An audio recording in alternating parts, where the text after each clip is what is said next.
everyone to Shadowtalk Unfiltered. My name is Lisa. I am the only host today. You'll notice Miss Juliet is missing because she has a real job. So she's gone to make some moolah, and I am here hanging out with the amazing author Holly A. Petersen, the mind behind the Rowan Campbell Paranormal Thriller series, which I'm so excited about. Her stories pull us deep into the hidden corners of America's national parks, where federal investigations meet high strangeness and the line between predator and legend starts to blur. Holly, welcome to Shadowtalk Unfiltered. I'm so glad that we could make this happen. How are you? Very good, thank you. I'm glad to be here. Lovely to have you here, all the way from, where are you based? Lincoln, Nebraska, so U.S., Midwest. So where am I? Hang on, wait. I'm in New Zealand. America is up here. Nebraska is... Essentially, we're smack in the middle of the U.S. Oh. So not only are we Midwest, but we're like right in the middle of the Midwest. So we can't get any more mid than we are. Okay, right. So you're like central, find you right in the middle. So what is Nebraska like? Like, I am very, very clueless when it comes to the differences that America holds, like the localities through America. It just does my head, and I'm like, oh my gosh, that's like totally different. You've got desert, and then you've got forest and everything. What does Nebraska look like? Well, I mean, if people think Nebraska here, they think plains, state, flyover, but we've got a little bit of everything. We kind of have some sort of desert sort of terrain, and we've also got some more kind of mountainous. We've got this major aquifer that also runs underneath our state, and so as a result, we have a lot of like natural tributaries and rivers as well. And so there's a lot of wetlands that go along with that, and kind of bluffs and things like that that you find around bodies of water. So it's a lot more diversified, I feel like, than most people realize. So yeah, wow, that's interesting. I wouldn't have picked it because you're in the center of the continent, right? Yeah. So I know people think Nebraska, they think corn. And it doesn't really go much further than that, but there's a lot more to it. So do you have, apex predators there? You have lions, tigers, and bears, oh my, something like that? We have lions. So we have mountain lions or pumas, whatever people like to call it. I mean, it's a form of panthera. In fact, I'm from Kansas, which is right below Nebraska. And that is what Prairie Panic, my next book release coming out in the fall, is about. I feel like these states are kind of underappreciated, and if you haven't been or lived here and it kind of experienced that environment, it's something that I kind of want to bring attention to. And there is like a national park in Kansas, so I'm like, I don't think most people know that. Wow. So I wanted to kind of draw attention to that too. That's awesome. That's so cool. So I love, one of the reasons why I wanted to talk to you was because I love the national park kind of reference that you bring in, and that kind of location as far as like where your stories are based, right? Because in New Zealand, we are just like a giant national park. So I don't know if you know much about New Zealand, but we've got super dense forestry everywhere. And a lot of the time I have interviews with people and they'll be like, like New Zealand, like, go into the bush and stuff. And I'm like, yeah, but you don't understand. We can walk in bare feet into the bush. Like there is nothing here that's going to kill you. Like you might get a spider bite maybe, but that's it. You're not going to get like what Juliet has to deal with in Australia, where you've got fire ants and you've got super poisonous spiders. I know, that freaks me out. And even the caterpillars are called fire caterpillars, because if you touch the furry caterpillar, it will give you fire in your finger. No, I'm less afraid of the scary predator mammals than I am all of that stuff. That's the stuff that freaks me out. Yeah. This is the thing, right? So New Zealand is like this little national park of like reserve sanctuary sort of space where you can pretty much go and do anything and you'll be fine, other than humans, which are our major concern. And the weather, really, like the weather kills people up mountains and that sort of stuff faster than anything else. So I love that you're in kind of, your head is in national parks and those sort of cool backgrounds. I love that. That's awesome. I'm definitely a national park geek. That is like, I've always had a passion for that. My grandpa kind of instilled that within me. It's on my bucket list to hit every single one of them eventually. And so like I have this poster where I scratch it off every time I visit there. Awesome. Yeah, so I'm super passionate about that. You're not going to find me vacationing in New York City or anything like that. Yeah. I am definitely like, get me outside, get me out to the wilderness. I don't care if it's desert, I don't care if it's the mountains or forest, whatever, ocean, don't care. Oh wow, take me to the bush. Yes, exactly. So you've got two younger ones as well. Are they like you? Have they taken on your kind of wilderness streak? My daughter has, for sure. My daughter is a sophomore in high school, so she's second year in high school.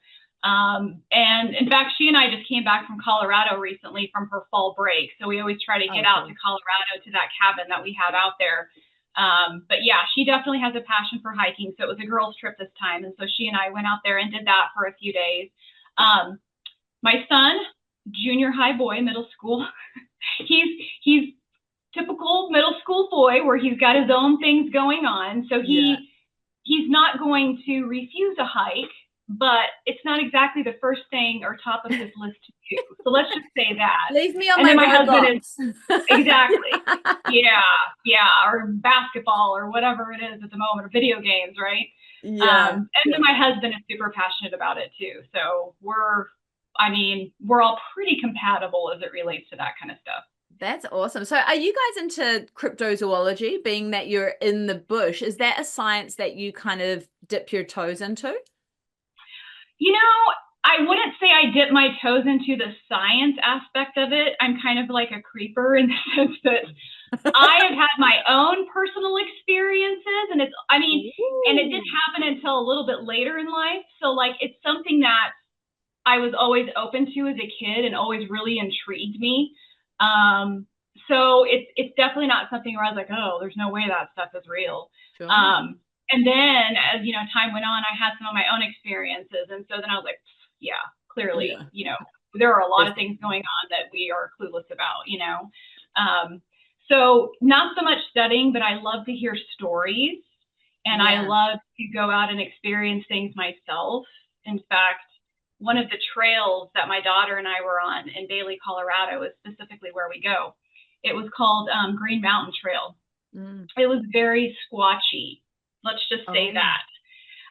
There was all kinds of interesting tree structures and things like that. So like even on my Facebook and Instagram page, I posted some of that stuff, just a few. And there were some I didn't even like trace them further into the forest to look at, but you could see them even from the trail. And I'm like, okay. Wow. Yeah, this is definitely someone's house. Yeah. And Bailey is notorious for that. So like, even if you were to Google Bailey, they are notorious for Bigfoot sightings and just that whole situation. And they've got the Bigfoot outpost there, which is very famous here in the US. Oh, cool. Jim and Daphne, they own that. And so many times you'll see them on like interviews for like Discovery Channel things and all that kind of stuff. So yeah, really, really active. Yeah. Oh, so do you take that sort of stuff into your books? And I'm going to get into your books in depth very soon, and you can talk all about them and tell us all about everything. But as far as like the stories that you've heard, have they inspired some of your story writing, or do you take it from different avenues? I pull a little from personal experience, and I pull from a lot of lore, and I pull from a lot of stories. Like, I am a Cryptid podcast junkie. So I have heard at this point probably thousands of stories. In fact, when I can, I also interview people myself. In fact, I've got an interview tomorrow that I'm going to do for Jersey Devil. So cool. I try to get as much firsthand experience and information as I can, but then I also pull from my own personal experience too. As writers, we all do that. We can't help it. If you're typing and writing and all of a sudden you're like, oh, that was me, or, and it's in there infused into your story. So that's fun too.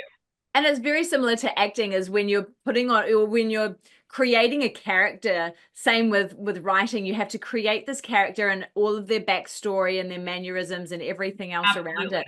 And the majority of that stuff comes from whatever personal experiences that you've had to create that type of character. And then you just, make them come alive, essentially. Absolutely. Be it on paper, and that's what makes them good, because they're real. They're based on real things or real people that you've met, circumstances. So And I love that, like doing this sort of stuff, researching and talking to people and interviewing exactly what you were doing. You learn so much. And some of the stories, oh my goodness. Like I was just saying to you pre-show, I've just done like 10 interviews in like 2 weeks and my brain's like a bit mushy now. Buzzing. But man, the amount of information that I've had to process as far as like just wild stories that Mhm. are totally true from that person's reality, from that person's Yeah. perspective. It was totally true. And who am I to sit here and say, I don't believe you, I think that that was wrong?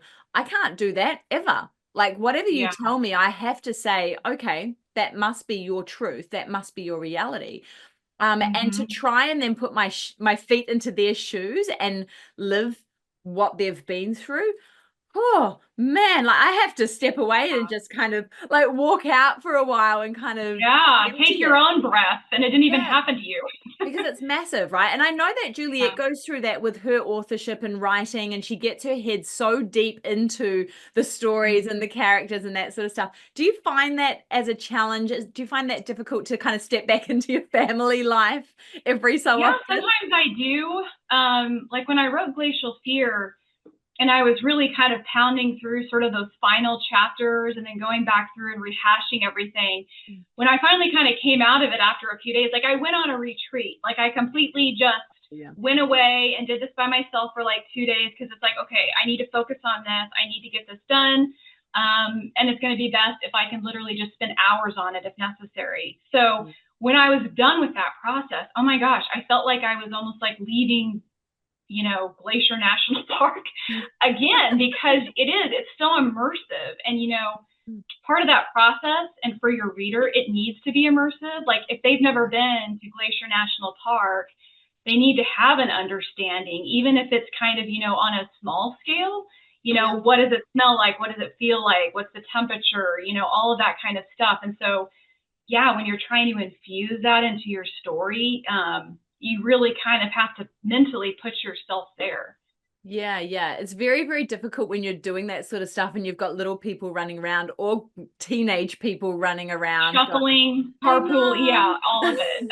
what are you All of it. doing, I need a mom? ride. Yeah, absolutely. I have Yeah. a teenager as well, and he's like, oh, I'm just going to take the car for 3 days, by the way. And I'm like, oh, good. You're like, Lucky I wait, didn't what? ever want to drive anywhere. Yeah. Just like, no, why not, mum? I don't Like, think that's going to work for me. I'd really like to be able to have wheels. Oh my God. Exactly. Oh wow, that's so exciting. I love it. So all right.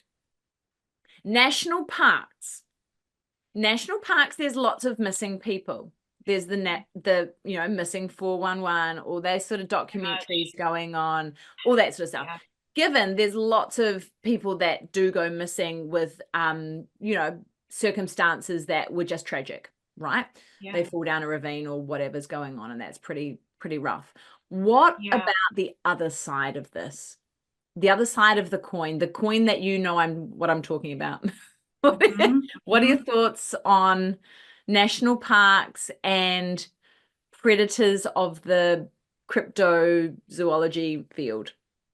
Yeah. And just even cryptids aside, just like the paranormal aspect of it. So maybe there's no concrete weirdness as it relates to some sort of predation, or say, if we want to say cryptid even, but there's just really odd, mysterious circumstances where someone has gone missing, and it literally makes no sense when you look at the investigation, the, search and rescue that was involved, how long it went on, the search grid as far as like what they covered. There is just so much high strangeness going on in the national parks. Like you can't even wrap your head around it. I mean, Mm-mm-mm. the national parks, I would not be surprised if on the back end they are, probably recording all of this. But as it relates to putting that publicly out there, not so much. There is none of Yes. that. So like when Yeah. you really start to look at the numbers as far as people going missing, and then just all of the various stories and how unique but also similar they can be, you're Mm. like, what the flip's going on here? Like there Yeah. is something there is something that's not making sense that at least we, with our knowledge, can put our hands on and really kind of dig deeper on and understand. So that's one of the things too that fuels my stories and inspiration. I mean, it's obviously horribly tragic. There's so many families that never get answers, and that are still searching and are still even hopeful that maybe their person, you know, is still out there somewhere. But there's just so much that is unanswered, and I find that fascinating and also kind of terrifying at the same time. And there's a massive conspiracy going on, right? Globally, when it comes to like national forest parks, all of the government agencies wrapped around that, especially in New Zealand as well, Australia, the same, where they are, and I say conspiracy because I think it is a conspiracy and it's true. Anytime you're trying to cover something up, yes, if you're even if it's just a matter of covering up a truth because you're afraid it will freak people out. Yes.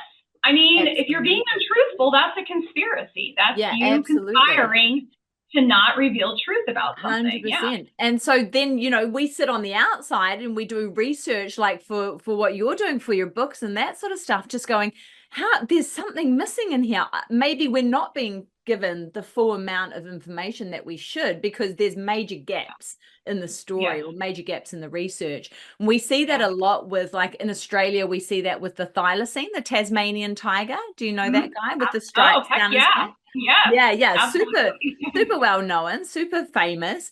The last one died in captivity in 1938. But there's a huge number of sightings. You're talking thousands of sightings over the last couple of years. And if one of those sightings is real, that gives credibility to many other things, right? In fact, I just saw a picture float across social media recently of someone from a distance, and you can tell that's exactly what it was. There was no AI involved there. But yeah. It's wild. And so, the national parks in Australia are very much like, no. There's nothing here. There's nothing here. But the Indigenous folk will tell you very clearly, oh, yeah, they're up in the bush. Oh, yeah, we see them migrate. That's how it is here, too. Yeah. It's like, they've been here forever. So, I mean, I don't understand why you guys are pretending they're not. Yeah, absolutely. And so then you kind of go, okay, well, if you're willing to hide the truth about an animal, then you're most definitely willing to hide the truth about deaths and people going missing, right? And the truths around that. Especially that, right? Yeah.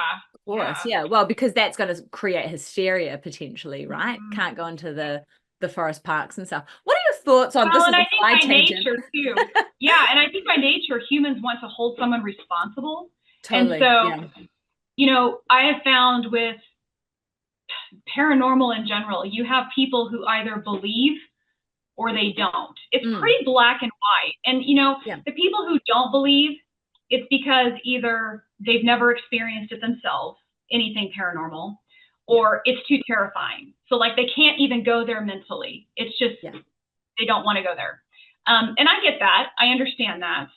But at the same time, you know, for people like us, I prefer to know the truth, regardless of what that truth may be. And so I think that, you know, by nature, humans want answers. And I feel like that's going to open a whole can of worms then, as far as accountability and, you know, what do you do then with this information, knowing that this is out there. And not just this, probably multiple thises, right? Not just like one. One thing. I was on a podcast the other day and we were cracking up laughing because his dad said, oh, you know, like that one Bigfoot that's in America. And he was like, no, Dad, there's like numerous all over the world. And his dad was just like, what are you talking about? He was like, there's more than one. It's like that, you know, never ending one Bigfoot that just seems to last forever and is eternal. And like, no, I don't think it's working that way. There's lots Mommy, of Daddy, babies and all kinds of things. That is so interesting. Okay, so I have a question for you. Favorite cryptid? If you could hang out with any cryptid, research any cryptid, meet a cryptid somewhere in its selected location, who would it be? And like super safe, like if it's really safe for me. It's creating whatever circumstance I want to meet this cryptid. I'll give you a taser. It'll be fine. I am super fascinated by dogmen. Yes. I am just so, I mean, wrapping your head around that. I mean, it's that classic, we've been told all of our lives, there's no such thing as a werewolf, which, you know, like you guys have talked about, there is a difference between a werewolf and a dogman situation. Massively. So I'm speaking of dogman, not werewolf, but so the existence of these creatures and how all of that works, and the fact that you can go so far back in history when you really start digging and looking of documentation of the existence of these creatures. And or a version of them, a type of them, or a similarity. Yes. And the intelligence behind them, similar to like a Bigfoot scenario. I just find it so fascinating. So of the cryptids, that's probably the one that I would be so fascinated to be like in a safe environment, up close, and just like, if I could mind speak with one, please tell me about your people. Well, I'm going on an expedition in November, so I'll let you know if I bump into one, because apparently we've got Bigfoot up in the hills just next to me, and we're going up there in November. So apparently Dogman and Bigfoot are seen together quite often. And apparently Dogman, there was an encounter, one of our members had an encounter just down the road from my house about 6 years ago. So I'll let you know. Apparently Dogmen are gatekeepers. They're the gatekeepers of the portal or something along those lines. That's what we've been told. So and with the experiences people are having, there does really seem to be that interdimensional element. So there's a lot, there doesn't seem to be any sort of barriers or terrain or anything that they cannot be present in. And so that is something else that's very fascinating about them. They really seem to have no limitations as it relates to location and just their presence. So very interesting. It's wild, right? And the more you learn and the more stories you hear, the more it gets confusing, and you have to try and figure out kind of where your belief systems sit on it. It's it's such a fun adventure to be on, though. Oh my gosh. It is. Why wouldn't we be in this, right? I know. In fact, I'm personally a Christian. I don't necessarily lump myself into the fundamental Christians and all of the nastiness of that stuff, but I am a believer, and I think all of this stuff is perfectly fits within the realm of what I believe. I do believe in the spiritual realms, and that, you know, there are forces back and forth. And I know a lot of people who believe like me, and they don't want anything to do with it. They say absolutely not. There's no such thing as those. And I'm like, are you kidding me? I'm like, if anything, our beliefs teach us that those very things should exist, and they do exist. I mean, it's just time and time again, we have seen that there are absolutely these things out there, whether you choose to recognize them or not. Yeah, I'm so glad you've said that, because I was raised in a very, very strict Christian family as well. And very much like there is nothing in between. It's just good or bad, and there's nothing in between. And as I've grown up very liberal minded, because I've always seen things my whole life, and Juliet's very much the same, very paranormal, seen lots of things. And as I've started talking to my father, as he's kind of gotten older as well, he's like, oh yeah, you know, like all of these sort of things are part of it. He's trying to figure out where aliens fit into the Bible and this sort of stuff. And it's really, really interesting. So it's lovely being in a space where there's so many people that have religious views, but are more open to this sort of stuff. And especially in the podcasting realm, there's so many people that have a Christian faith, but have this kind of connection to everything else, and have this openness to understanding that now, which I think is really, really wonderful. And that's the way it should be. You should be able to be spiritual or religious or wherever your belief system on the outside sits, and then you should be able to kind of delve into those other things and experience them and look at them and understand them for yourself. That's part of seeking truth, right? That's part of the seeking truth process. And so to me, if you're not willing to think outside of the box, you know, you really are limiting then the information that you're able to receive and understand. So, I mean, I totally agree. And that's going to limit your creativity, right? Like, how on earth can you write books if you're not, or act or perform or anything like that, if you're not open to learning the truth or seeking that and asking those questions? And it makes the world so much, well, the world and beyond, so much cooler. Yeah. Why would we want to limit just to the tangible things that we can touch? Boring. Yeah. Why would you limit that? I don't know. My husband gives me heaps of grief about it, right? He goes, oh, Bigfoot, ah, ha, ha, blah, blah, blah, all this sort of stuff. And then we went over to Samoa for a family trip. He's Samoan. He comes from the island in the South Pacific. And so we went all the way over there to see his family.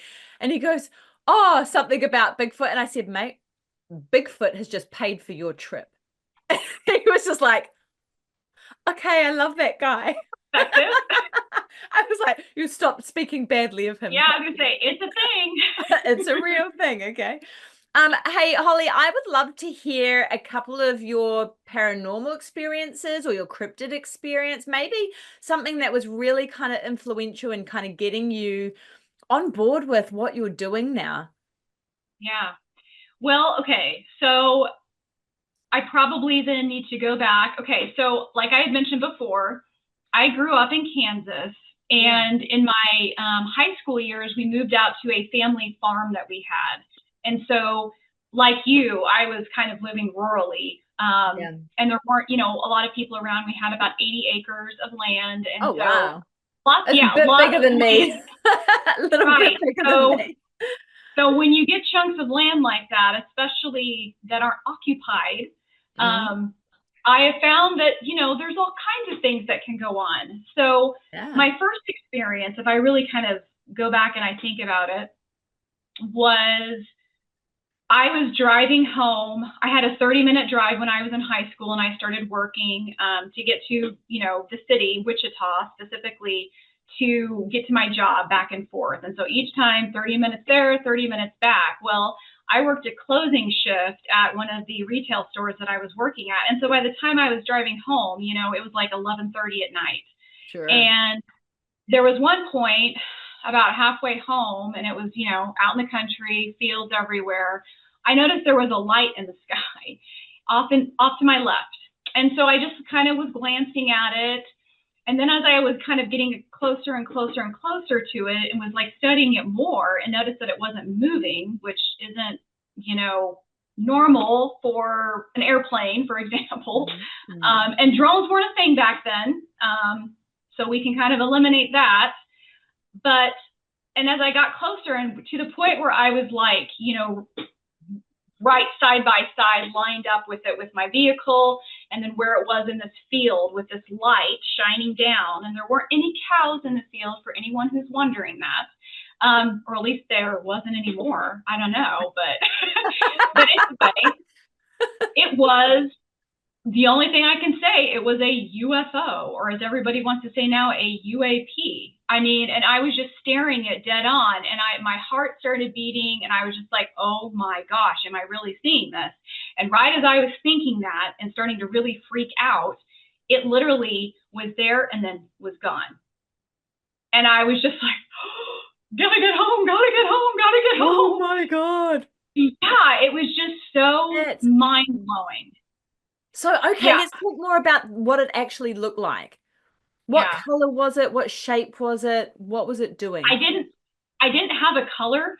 The light was so bright that I can tell you that it was kind of a whitish blue color as far as like what it was emanating from a light standpoint. It looked to me that it was round shaped, kind of that sort of, I don't want to say full on disc, but it was kind of more of a cylinder type of shape. It wasn't huge. It wasn't some of these big, huge crafts like some people see.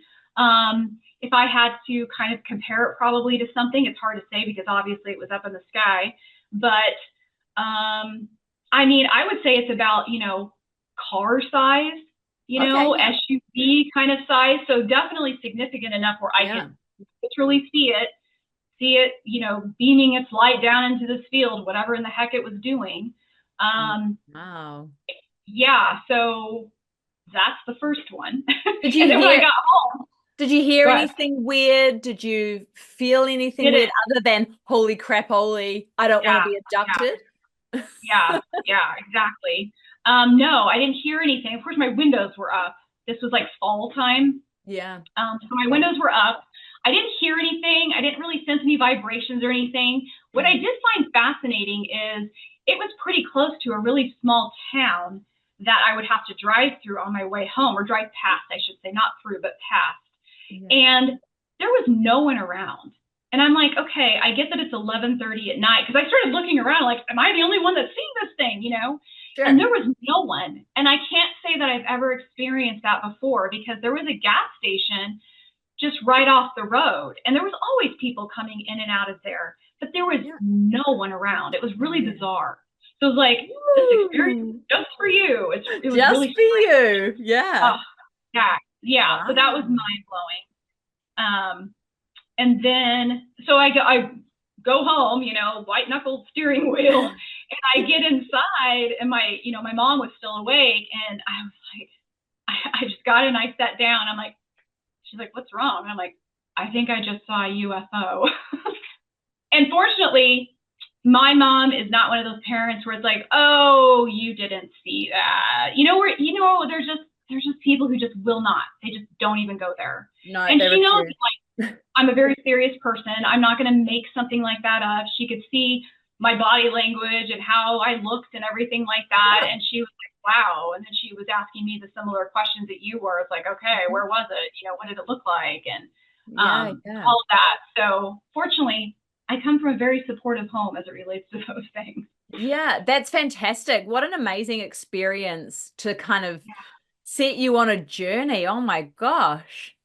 Not many, Yeah. I and mean, talk about surprisingly, opening your mind, right? totally, right? And surprisingly enough, there's not that many people that have seen UFOs or have had paranormal experiences. I Yeah. always thought people were like me and saw them since they were little and, all that sort of stuff. Like I've seen bucket loads of them. Like it's just to the point, Yeah. like, oh, hey guys, flash my Yeah. lights, sort of, hello.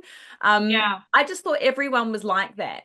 And it turns Mhm. out there's a lot of people that have just never seen anything. So I know, pretty isn't that exciting. crazy? It makes you wonder. Like I really do believe that, you know, there are some of those experiences are meant for that person, right? Sure, sure. I can't go so far to say, like, because no one knows this, but that some people can see these things and some people can't, because I've heard countless stories where people are diehard, don't believe in this stuff, then they have an experience, right? So Sure. it's not like they can't see these things. I think Yeah. anybody could be capable of seeing these things. But it is fascinating how many have and how many have not. Mm, Yeah, and I think it comes down to things like vibrational frequency and that sort of stuff as well, and how open your third eye is, I guess, to be able to see things. Paying Because attention. Yeah. paying attention, yeah, because Juliet is incredibly connected. She is very, very sensitive to all that sort of stuff. She can tell if there's other spirits and things like that around. I can't tell that. I can only tell if there's something really, really bad going on. Yeah. If there's bad Interesting. Yeah. juju, I'm like outies. But Yeah. she knows. She will be like, oh, okay, that's a male energy. No, Oh, he's wow. fine. No, yeah, I Yeah. find That's that fascinating. really fascinating. But she hasn't seen as many UFOs as I have. So we're on totally different avenues. So I'm not sure, maybe there's something in that as well. Like, and there's people that have cryptid experiences all the time and then, Yeah. yeah, don't ever see an apparition ever. So Yeah. yeah, wow. Exactly. Okay, interesting. What's next? Then what happened? Okay. So next, which wasn't too far down the road from that one as far as time, I want to say I was a freshman in college, because I lived at home my freshman year of college. And I remember my Is mom, freshman, is that your first year of first university, year. Yep, college? first Yeah, year. okay. Exactly. So I remember my mom driving home, and, mom comes home and she's like, I need help with groceries, all hands on deck, come out, help me Yeah. carry in all the groceries, kind of thing. And so it was nighttime. And so me, my sister, and my mom was out there. And actually, we had a friend of mine who was kind of in a transitionary sort of situation, our friend, and she was out there too, and she was helping us carry in. And so all of a sudden we heard, I don't know, it was kind of a rustling sound. That's kind of the best way I can describe it. And, similar to, you know, kind of your situation. Our farmhouse was situated in such a way that we had yard, you know, mowed yard all around us, you know, for our intents and purposes. But then we had expansive field where we would contract someone to, you know, grow wheat, whatever it was, for crops. But then we had another area on the other side that we called the draw. For probably people in the South, they would consider it maybe a holler. I don't know if you've heard of that term. What are you talking about? it was kind of a forested area, but it kind of opened up off the road, so you could kind of walk into it. Oh, and cool. that's where we heard the rustling off the side, you know, off the back of the house when we were unloading groceries. So think kind of trees, forested area. And so we all look over, especially at nighttime, right? We're already kind of like aware anyway. And we all watch this apparition. It was tall. It was white. It was tall. It was floating above the ground. It went from kind of near where it was probably 50 yards from the house, 30 yards, actually, now that I think about it, where it started, 30 yards from the house. And then we just watched it, and it just flowed kind of into the draw area where the trees were. And then it came out and then floated across the field and where the field started. And we watched it until it disappeared. Wow. And we all just looked at each other like, did we just see that? And we all were. We were all like, get inside. You know, that feeling you get where, again, you're experiencing something for the first time that, yeah, you've heard of it, but when you experience it, it's a whole other thing. Totally. So, wow. So, yeah. So that's a long distance. Yeah, it was. That was a long way.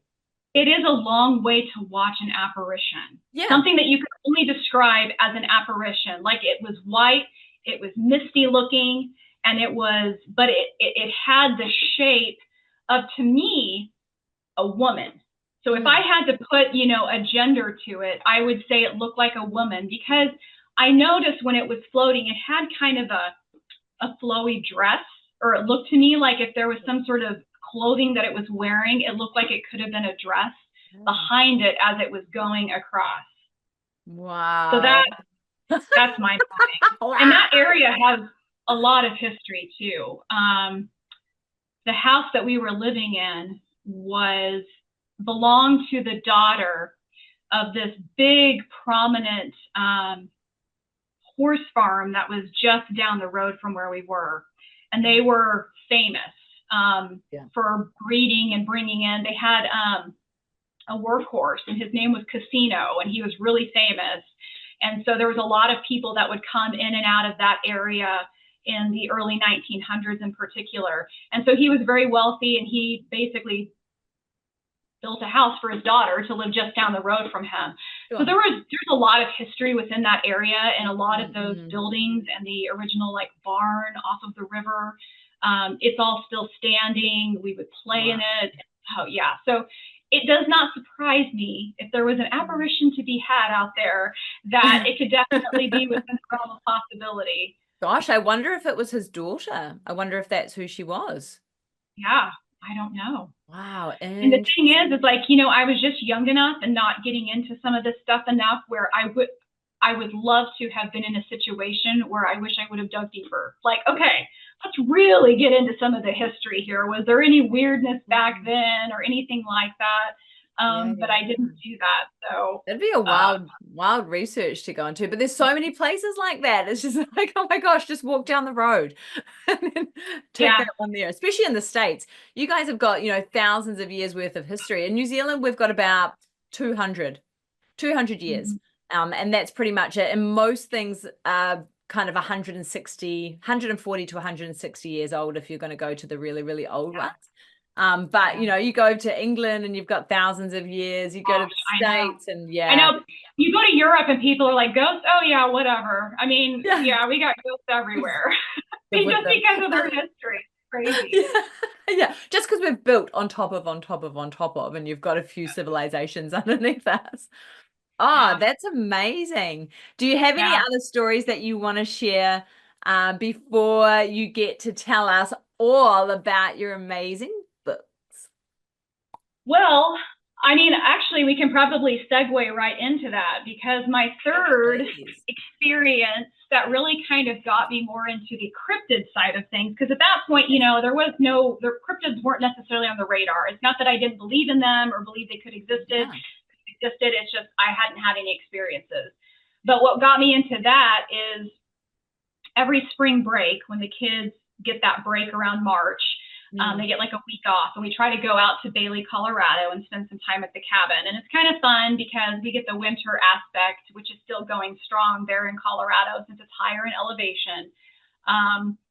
And we have, actually, our cabin sits on forestry land. So what it is we own the cabin, but we don't own the land around it. So it's kind of a weird situation, but that's how they do it. Yeah, and it's kind of a nice give and take situation, because we will maintain it, especially for fire purposes. We maintain all of that land surrounding up to a certain footage or whatever, so they don't have to worry about it for fire prevention. And then obviously the rest is on them. But that being said, so we have forest all around us. And, you know, Bailey has a river that runs right through it as well. So a water source, that's always important as it relates to cryptids. I'm sure, you know, as most people know, we're into cryptids anyway. But so we were doing this little hike that we do around our cabin. And basically all it is it's a game trail. So it's not an official trail, you know, marked trail that the Forestry Service takes care of, but it's just a game trail that we always like to walk when we get there. And so I believe this was the day after we got to the cabin. And this was about 5 years ago now. Yeah. Maybe even 6. I know, yeah, time's just flowing by, right? I know. And then you've got to work the COVID stuff into it too, because it feels like that was a whole other time as well. And everything like is marked by when was COVID, you know? Yeah. So we were walking, and I was walking ahead. We have 2 collies, and so they were with us as well. And so, you know, collies are great, like biometric sort of like radars as well. Animals are, they can always tell you things that, you know, you aren't necessarily sensing or seeing or smelling before even you do. Especially collies, they're amazing. They're so intelligent. Yeah, very. And so our male collie, Liam, he kind of ran ahead, and he was with me, and he was walking side by side with me. And he started really sniffing around on the ground. And I kind of just stopped in my tracks because I could see what he was sniffing. And I kind of like carefully just walked up to it, and plain as day in the snow where no one walks, there is no reason for a person to be out there. There was Bigfoot tracks, like just undeniably, just in the snow. And not only was it a large track, you know, like I want to say it was about 14 inches. But there was a small one beside it. There was a smaller one beside it. So clearly it was a male and or I should say an adult and a juvenile. Yeah. They were following the game trail. And we followed. Goodness. I told everybody, I'm like, okay, tell me if I'm crazy. Look at this. What do you see here? And I was kind of a skeptic, right? Sure. My kids were on board, and my husband was on board with the whole idea that there were definitely Bigfoot in the area. My son kind of has a sense too, similar to you, where like there's kind of like a little vibe that you get, or a spidey sense, if you will, where he can kind of feel, and he has his own experience too. But so they're like, no, that's, I mean, what else can you say that is? It's so obvious. You could see toes, you could see everything. It was the classic shape, and then there was a juvenile one right beside it. So we watched these tracks, and we went ahead and alongside them, followed them up until we reached this barbed wire private kind of fenced area, that was land that belonged to somebody else. And when we got to that, we could see that the footsteps carried over it.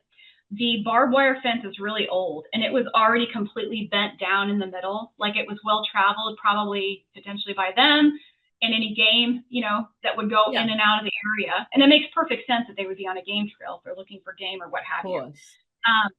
But also beside that, if we're talking about, if we want to get into tree structures, there was a perfectly bent over, not natural, limb right over that area where you cross that fence. Like it was like, yep, this is where you keep going, or this is the gateway to continue on whatever path it is that they're going on. And so I just was like, okay, fine. They really do exist. Couldn't deny it anymore at that point. You know what I mean? Like you can't be on the fence anymore. Yeah, I'm like, okay. I'm like, clearly, okay. Yeah. Clearly. God, the universe just went, here you go. Okay, now you're gonna write a book about a cryptid. Exactly, and it's like, especially with like Bailey already being notorious for sightings, and I already knew this, and I'm like, okay, fine, they're here. So that was that experience, and then 4 falls ago, we would go out for fall break. Like I was telling you, my daughter and I just came back from that. Yeah. Recently, we always do a lot of hiking then too, and there was one year where we were hiking one of the trails not too far from our cabin actually, and I heard whoops, and my son was further up with, again, our collie Liam. They were kind of doing their own little thing further up, like boys like to do, but we could still see him. And he came to a stream, and he saw one scurry up the side of the mountain. Yeah, he said it was kind of one of those reddish colored ones, and if you see the pine trees in that area, they have the red bark and all of that kind of stuff. So like it makes perfect sense. That would be the coloring. It was right by the stream. It makes sense why I heard the whoops before, as in maybe they were trying to communicate that we've got people on the trail, you know, watch out, or don't, you know what I mean, get out of the way. Don't get seen. Who knows? Yeah, who knows what that communication is? But yeah. So then it's like, very obviously, we totally embrace the fact that they're there. Yeah. And, you know, it's what do your children think about it? I mean, obviously your son had like a close encounter, which is phenomenal, and not many people can say that they've sighted something. And Liam was extremely agitated the rest of the time. Like he was like, I want to get you guys home. I don't feel comfortable on this trail. And he never does that. That dog can run for miles and miles and do whatever. But he was like very agitated. He was whining. He was like anxious to go back. And I was just like, yeah. So what are your kids' thoughts of the Bigfoot being in that sort of area? Are they wary? Are they excited about it? Are they like, let's go and find him? Or are they kind of like, not sure if I want to go back there? I think it's a I don't want to, morbid curiosity makes it sound negative, but I think that morbid curiosity can also be a good thing, in the sense that you are fascinated by that sort of thing, or that kind of, you know, high strangeness aspect of the world. My daughter leans into it a little bit more than our son, and it could be too that just because he had that experience, it was a little freakier for him, in the sense that he was kind of like right there. And he's younger as well, hey? Like it's not like he was older when he had that experience. Yeah. So at the time he would have been in elementary school. So that would have been a little bit, perhaps disturbing, and kind of a lot to take in for someone that age. But at the same time too, I think that what's interesting for him is because, like I said, he kind of has that spidey sense anyway.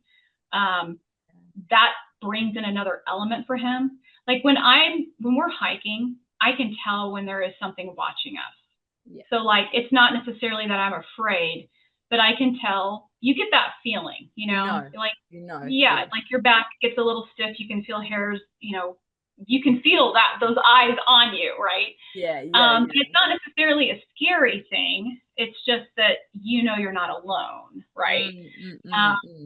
And so I can't imagine taking that feeling up another notch. That would be hard for a child to process. I think that would be uncomfortable. I could see that. So I completely understand his perspective. But not something he enjoys talking about. And also I guess, like, there's the scare factor and that fear within that, but there's also the other side of it where he goes, oh, who am I going to tell? What friend am I going to tell that I saw Bigfoot? Who's going to be my mate still? And that's something that we deal with as adults as well, right? You're an adult in this space. You're telling me that you've seen 14-inch footprints plus a juvenile walking down a track in the snow. Oh my God, who's going to believe you? Me, Yeah. obviously. But like, yeah, that's something that is wild. It's off the you're a writer. You're a writer, and this is what you see. You embellish things and you exaggerate things, and this is what you do. Well, and it's kind of a good outlet, just in that vein of writing. It's kind of a fun outlet to have, to be able to not only talk, write about something I'm passionate about and enjoy, and just being in those environments, like we were talking about the national parks and all the high strangeness involved there, but then infusing your own experiences and other people's experiences too into a story. And I think, if we want to get into Glacial Fear. Yes, thank you. Show us the book. Hold it up there, girl. Hold it up there. Show us. So this is your first book. Yes, this is the first book in the series of Rowan Campbell thrillers. So this is the second one, actually, for anyone who's interested, is called Prairie Panic. It is set, and I consider it Rowan's prequel. So basically what I do is I take a step back and I say, okay, how did Rowan get into this? Yeah. And we kind of look at her story when she's a little bit younger and how she gets into all of these paranormal investigations and why she's assigned to this kind of stuff. So there is definitely some like X-Files inspiration there. There's missing 411 stuff there. There's just a lot of that wrapped into this whole thing. So take us through Glacial Fear. Like, what's the storyline? Who's the cryptid in it? What is Rowan's part in this? What's it about? Give us a nice little overview. Yeah. So basically what it is, Bigfoot is the cryptid involved in this one, right? I had to start with Bigfoot. I mean, obviously, based on my own experiences. But so Bigfoot is the cryptid involved in this particular one. Rowan gets this call. She is I should go ahead and preface it by saying she is an ISB agent. And I was really, honestly, truly inspired when I learned about the fact that ISB agents even exist. So Internal Services Branch, and that is a national park federal agent. So they work within the national parks. And in the grand scheme of all the ridiculous acreage, that are the American national parks, there's literally like a handful of them that do this job. Wow. So these agents are called out anywhere and everywhere for more serious crime type of situations. Yeah. So like, say you get a murder, or some mysterious death that's not making any sense, it doesn't add up, poaching things where it's above the pay grade of a basic ranger officer, that's working in that park, right. Who just doesn't have the time to spend investigating and putting in that time and effort. So basically these agents can be called into any park, and they're by themselves most of the time. So they're out in the bush, out in the forest, going to these locations where these crimes have happened, many times by themselves, to investigate and start getting down to what's going on. So they need to be at that location, be in that spot. That's a lot to handle. As a reminder, litter box group. Thanks, finding my children that it's litter box cleaning out time. Good old Alexa. Thank God you were here. Yeah. I may have forgotten to do that. Oh my gosh. Gotta remember that. So she is an Internal Services Branch agent.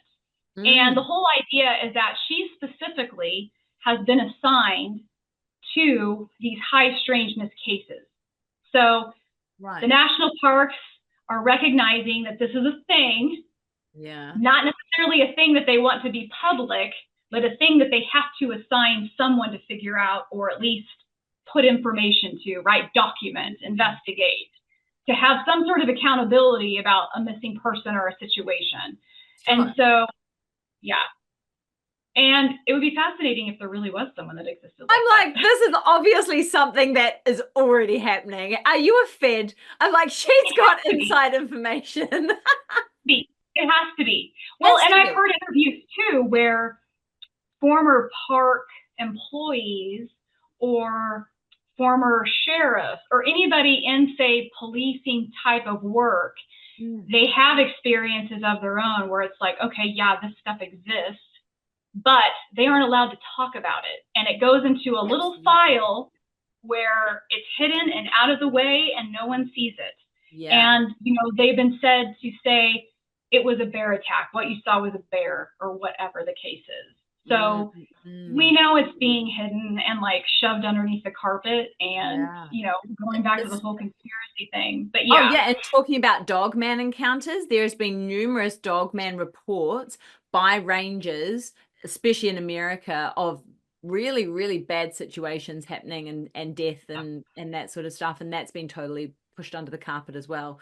Yeah. And just people calling and saying, I was camping and this happened. And like, the ranger on the other line is like, okay, tell me about it. As in, we're not surprised to hear or get this phone call.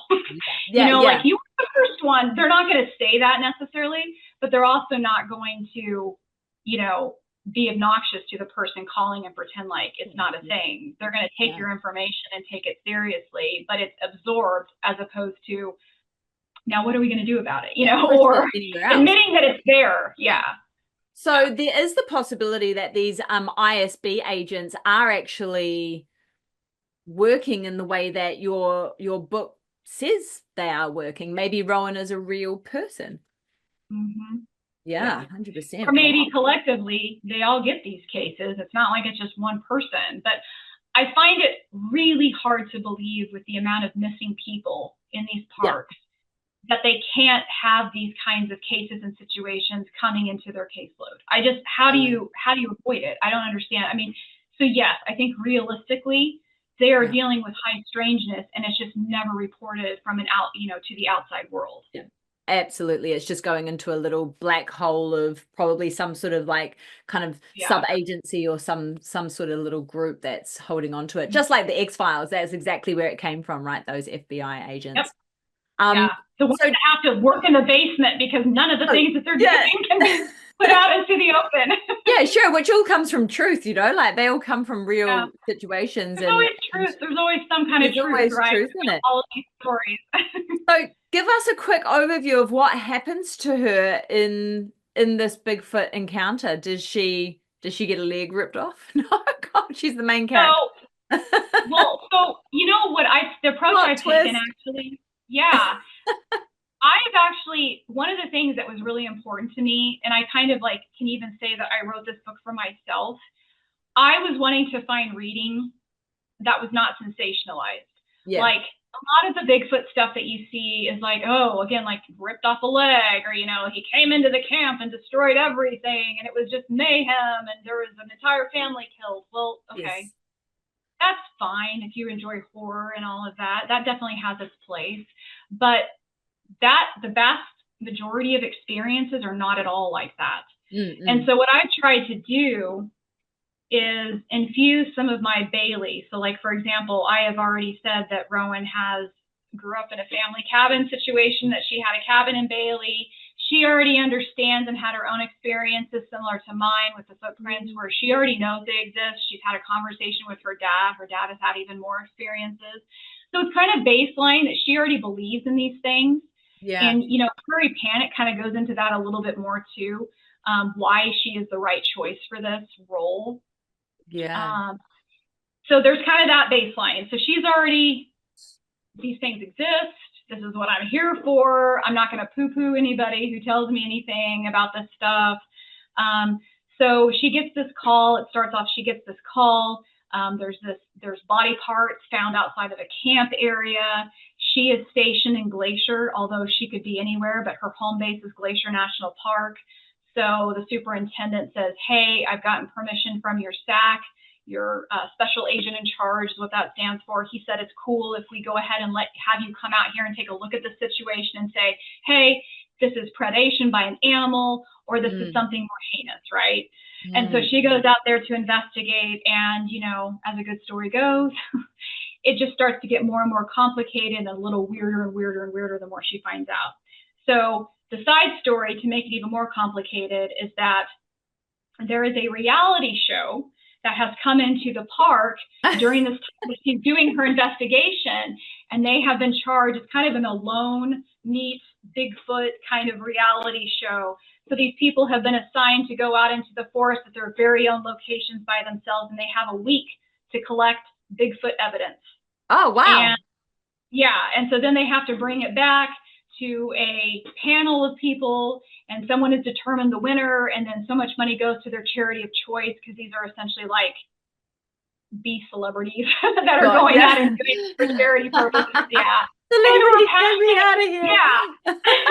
So we're passionate on some level, or have their own experiences maybe with cryptids or whatever. So they're like, oh, be so fun and blah blah. So essentially, Megan Fox is going to take a role on this, and exactly, like or Ruffalo or whatever. Yeah.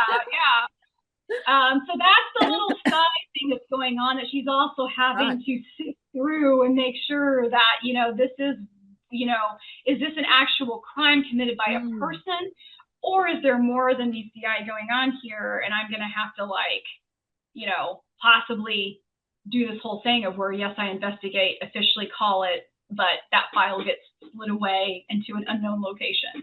Yeah. Wow. So that's a weird twist. I love it. But I also think you've got a television show on your hands, and you should probably screenwrite that. Watch a show like this. Not only do you get to see all this beautiful scenery, but you get to see all the weirdness too with it, and all these weird, crazy characters that go along with it. Wow. Oh, that's fascinating. Far out. And so then Prairie Panic is taking it back how many years prior to Glacial Fear? I made it a little bit ambiguous, because she's actually, the other thing with Rowan, when we see her in Glacial Fear, is that she is the youngest ISB agent they've ever had. And that's intentional, in the sense that they want young blood. They want people they want someone that has more of an open mind, isn't necessarily, you know, fully married into regulation. This is how it goes. Like someone who can work within that weirdness realm, you know, and it can, you know, be flexible. So that is why they bring her in. But it basically takes her back to her final year. She's getting her master's. She's working in the Pathways program, which is kind of this fast track sort of situation that the national parks have if you want to get into, you know, working in the national parks. So technically it's kind of an internship situation.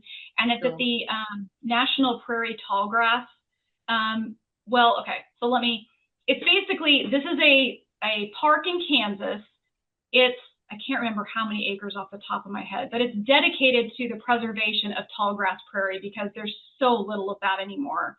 And it's this beautiful area. I've been there a couple of times. Obviously, I don't write about any park I haven't been to myself, because I want to understand the terrain and like really be able to put myself there.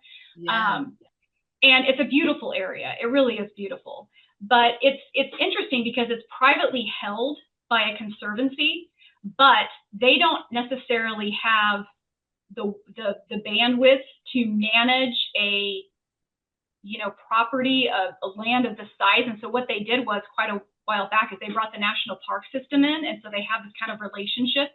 So technically the national park manages it and runs it, and so it is considered a national park kind of location. But so she's working there, and it basically gets into not only how she got started, and again, I try to hit it hard to keep people interested. But the minute she shows up to work that day, there's been some brutal predation of the bison herd, which they have a bison herd out there that roams. That's happened to a cow calf, basically. So a mother bison with her calf. It's essentially been mutilated. It's out in the field. Her fellow ranger friend discovers it. And now it's like, what the heck is going on here? This shouldn't be. The damage here is too extensive for even it to be some sort of mountain lion, say, passing through. What's happening? So then it kind of goes from there. Ooh, I love big cat stories, especially in the cryptozoology space, because there's so many places you can go. We did some research on saber-toothed tigers through Indonesia and Africa, and whether or not they were still roaming. And man, we found some interesting connections. Basically, giving credibility and viability to them still being in the Indonesian jungles, Yes. which is Yes. wild. So I And love people that. don't understand like the extent of how these creatures have roamed, you know, whether it's the extinct version up to, you know, the current version that we know today and even beyond, because I mean, people all over the place, whether it's the Midwest down into the South, it doesn't matter where you go. But the Forest Service will swear up and down that there are no panthers running around in the Midwest. There's no panthers running around in the South. That is not true. My grandfather saw a black panther out on the farm when he was driving to work really early in the morning one time. I mean, people have seen these things, yet they claim that there are no panthers around. Well, we all know that that's not true. Oh, so 100%. there's a lot of fun, that you can do with that too. Does it have a panther in it? Oh my God. Am Perhaps, I gonna have to read the story? Perhaps it has even more than that. Perhaps it has something even scarier. Some of the things I do too is I bring in Pawnee Indigenous people lore as well. Fabulous. So, that was going to be my other question, is how do you bring in the indigenous culture and the native lore around kind of the locations that you're in and the things that you're talking about? And like, it's something that's kind of near and dear to my heart too, because I really do feel like they've been given, the indigenous people everywhere, but definitely here in the US for sure, have been given the shaft on a major level. And so that was one of the things that I really wanted to incorporate in this book. And then the other piece of it too is like, you know, similar to the X-Files or like any other case that someone would investigate, not all of them look the same. Not all of them have the same end result or the same paranormal factor. So, you know, I would love to incorporate other aspects. It's not just going to be cryptids. I want to do things like missing time, disappearing spaces or places where people have gone, all of a sudden it's no longer there. You know, just explore all of this high strangeness stuff that is just everywhere. Oh, wow. That is very exciting. And yes, on the Indigenous side of stuff, we're really big on respect for the Indigenous populations and the native people that we live with, because in New Zealand, we get the opportunity to learn Māori language through school. We learn all of the mythology, all of the stories, all that sort of stuff through school. Since when we start like 5 years old all the way through, then there's like, you know, street names and all sorts of other things. That we know more Māori than we do any other language, essentially. And that's really, really special because it allows you the opportunity to really connect, right? And I think if you don't get that opportunity in your life, you are missing out, 100% missing out on the culture that has been here for thousands of years. And, you know, in New Zealand, we're only talking maybe 800 years that the Māori people have been in New Zealand. But in Australia, we're talking 60,000 plus years of Aboriginal living and living off the land, you know. And man, their stories are phenomenal and scary and amazing and spiritual and energetic. Their connection to the land is just so much more in depth, and like their understanding of even the spiritual world around them too. So like if you don't, it's just such a disservice not to incorporate their knowledge. I mean, it's just immense. And there's just so many things that people don't know. I mean, for example, even when I was researching, you know, the Navajo people during World War II did a lot of the coding that, you know, the Nazis were never able to break the code. And so they would go back and forth, you know, with their plans and things, but they had the Navajo people actually doing it in their language because it was basically an unbreakable language. Well, Pawnee, which is what I focus on or kind of bring into my story for Prairie Panic, they also did that. And I didn't know that. They're like kind of unsung heroes too. So it's like they always talk about the Navajo code breakers or code people, but they never talked about the fact that the Pawnee people are doing the same thing or did the same thing. So it's just like, you know, it's kind of fun to find those little nuggets and treasures of like history that is just like, wow, that is so amazing. It's so interesting when you find those nuggets, right? And it's just like, yes, that's so cool. And then you can share that. I love that you put that into your book. So tell us, when does the latest edition come out? When? It should be in the next few weeks. So I've been pushing on my social fall 2025. I still am pretty dang sure that that's going to happen, but yes, as far as hearing back from the publisher, it should be coming out here in the next few weeks. There's like one little tweak thing that they needed to do, and then they can start the printing and they can get, you know, the digital version and everything like that just circulated out there. So yes, I would say to be safe, 2 to 3 weeks, but we're still falling within that fall 2025. Yeah, she's we will not go to Christmas. I have a deadline here. Yeah, well, congratulations. I know how hard it is to write a book and then get it published. I know how much work goes into that. I've watched Juliet do it numerous times, and it's a major energy input and huge amounts of work and time and love and care go into passion. Yeah, exactly. Yeah, absolutely. So congratulations on your first one, Glacial Fear, and congratulations on the publishing of Prairie Panic. We can't wait for that to come out. Tell everyone where we can find you, but more importantly, where can we find your books? So for the books, any major seller. So, I mean, Barnes & Noble, Amazon, obviously, for sure. That would be soft copy or digital. So if you want an actual physical copy, which I love to read books that way, but I also read them digitally, so I understand both. I know that it's sold in Australia. So I know that it's sold in Canada. It's sold in Europe.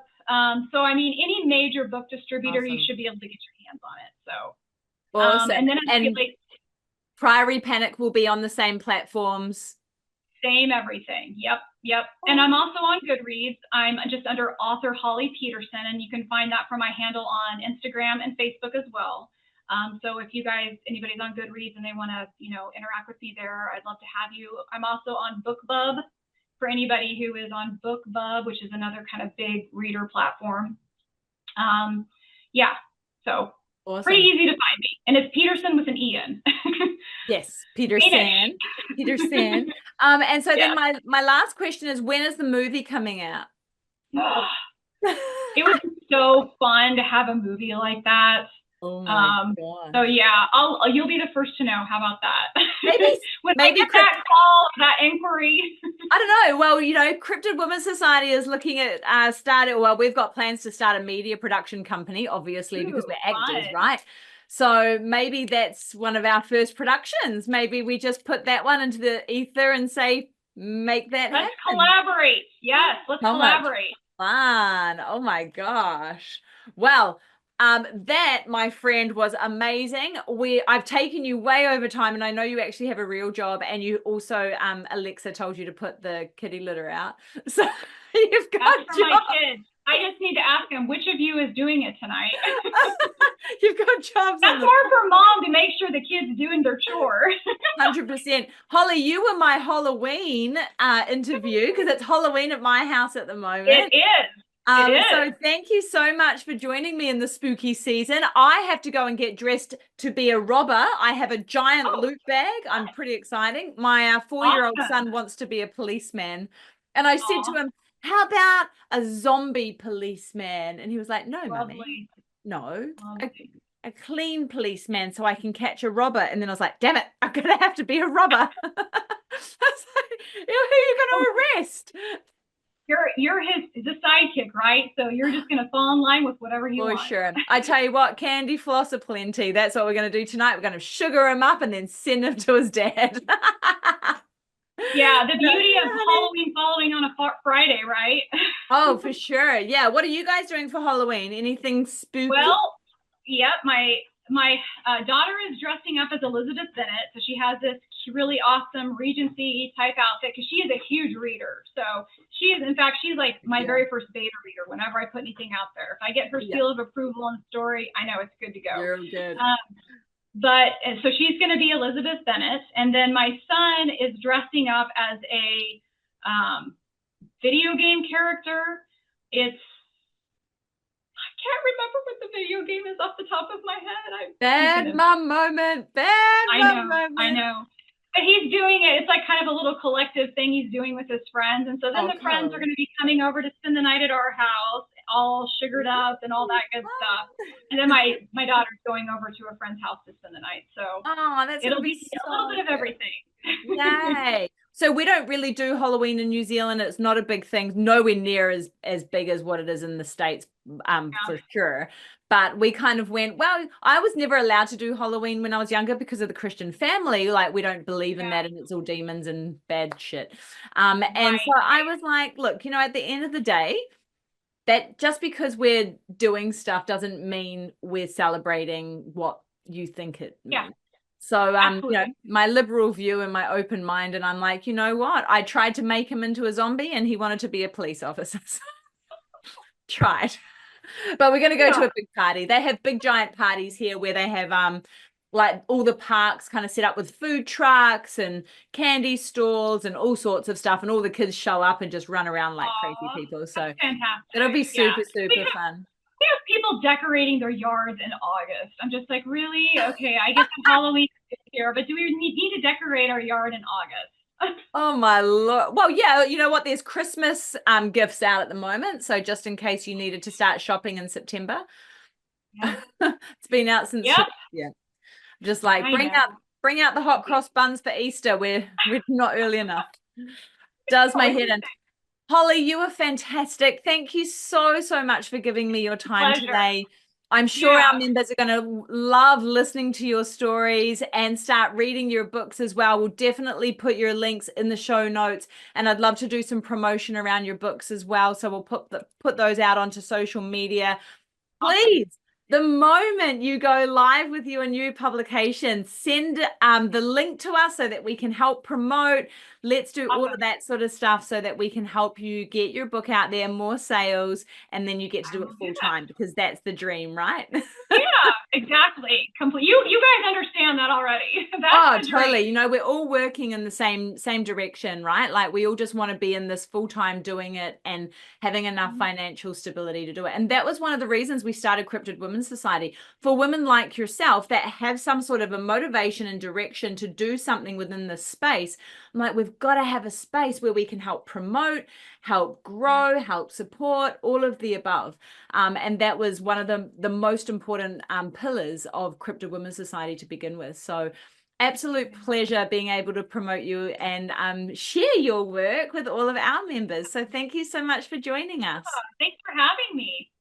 Alrighty, you will be able to watch this episode in the Secret Door and in the Arcane Library, and at some point very soon, before Holly's new book comes out, it will be on YouTube to help promote. So everyone say thanks to Holly. Make sure you go and follow her on Instagram, Facebook, and go and get this book. And I will wait for the movie to come out. I'll wait to produce the movie. Absolutely, yeah. We'll be in touch. Sounds amazing. I love your work. Holly, hang out there for 2 seconds. See you guys later. We'll see you on the next episode of Shadowtalk Unfiltered. See y'all.